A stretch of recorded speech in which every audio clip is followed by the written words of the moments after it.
Delhi NCR में सुबह से ही ज़बरदस्त बारिश हो रही है। भारी बारिश की वजह से दिल्ली नोएडा के कुछ इलाकों में जलभराव भी देखने को मिला। एक तरफ जहां बारिश ने उमस भरी गर्मी से राहत दी, वहीं दूसरी ओर सड़कों पर पानी भरने से लोगों की परेशानी बढ़ गई। आपको बता दें कि जनहित पार्टी के राष्ट्रीय अध्यक्ष ने साफ तौर पर दिल्ली के अंदर भारी बारिश के बाद पानी भरने को लेकर दिल्ली सरकार को घेरते नजर आए। उनका साफ तौर पर यह कहना था कि आखिरकार दिल्ली सरकार क्या कर रही है, दिल्ली की जनता को बिल्कुल परेशान करके रख दी है। क्योंकि अगर बात कर लिया जाए तो दिल्ली में इसके पहले भी बारिश होने के बाद से लगातार सड़कों पर पानी भरते दिखाई दिया था। इसी को लेकर जनहित पार्टी के राष्ट्रीय अध्यक्ष ने आम आदमी पार्टी पर तंज कसा है। सबसे बड़ी महत्वपूर्ण एक जो चीज़ होती है वो इंफ्रास्ट्रक्चर होती है। दिल्ली की जनता को इंफ्रास्ट्रक्चर सबसे ज़्यादा ज़रूरी है।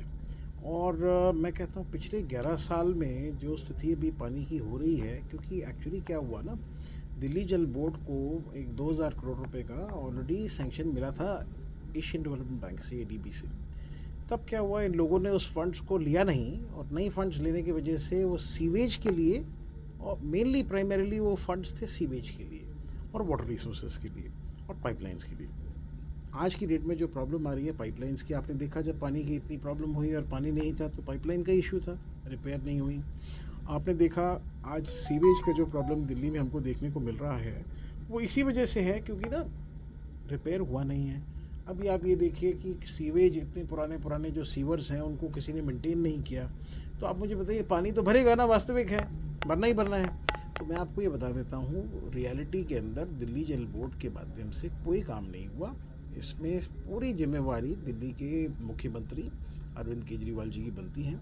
वैसे तो वो मुख्यमंत्री पद छोड़ते नहीं जेल में बैठ के, लेकिन उनको ये बात सोचनी चाहिए कि दिल्ली के अंदर एटलीस्ट जो लोग परेशान हो रहे हैं, जो पानी इतना ज़्यादा आ रहा है सब जगह पे और पानी भरी जा रहा है, उनको ये बात समझनी बहुत इस समय पे ज़रूरी है कि दिल्ली के अंदर एक ऐसे मुख्यमंत्री को बैठाना चाहिए उनको जो काम कर सके।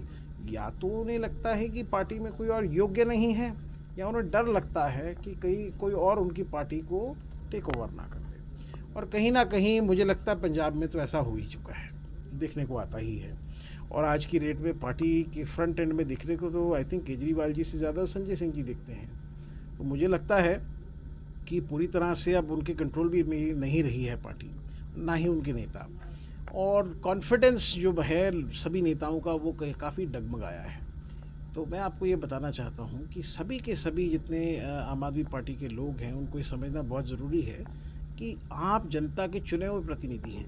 आपको अपने एरिया में, अपनी विधानसभाओं में, अपने वार्डों में लोगों को, कोई चाहे पानी की किल्लत हो तब भी आपको सॉल्व करना है, चाहे अगर ऐसे इश्यूज़ हों जहाँ पानी भर गया है, वाटर लॉगिंग है, तो भी आपको रिसोर्सेज रखनी है, आदमी पार्टी को सामने आके ले लेनी चाहिए। और मैं ये बताता हूँ आपको क्लियर कट कि देखिए, दिल्ली के अंदर दिल्ली की जनता को ऐसी सरकार की कोई ज़रूरत नहीं है जो हर बारी 11 साल से चुन के केजरीवाल को दिल्ली की जनता ने लेके आए हैं, और हर बारी वो सिर्फ एक ही बात कहते हैं। कोई भी मुद्दा होता है, जी एलजी साहब नहीं कर रहे, एलजी साहब ये नहीं कर रहे, एलजी साहब वो नहीं कर रहे। मैं पूछना चाहता हूँ, आप ही अपनी व्यक्तिगत सोच बदल लीजिए।